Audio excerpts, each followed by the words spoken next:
You are looking at Julian's pronunciation guide, where we look at how to pronounce better some of the most mispronounced words in the world, like this other curious word. But how do you say what you're looking for today?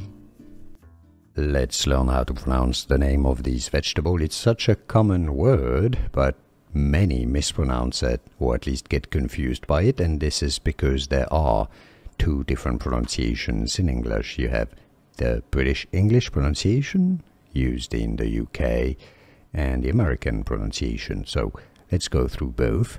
British English pronunciation: carrot, ka, yes, a clear a sound, carrot.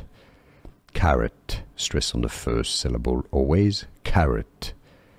American English pronunciation, the way the Americans say it, US, carrot, carrot. So similarly, but you have a e sound rather than an a sound. Carrot, British English pronunciation, carrot. American English, did you get this? Let me know in the comments. Here are more videos on how to pronounce more confusing words and names too many mispronounced. Like this video if you found it useful. I appreciate your support. I'll see you soon, and thanks for watching.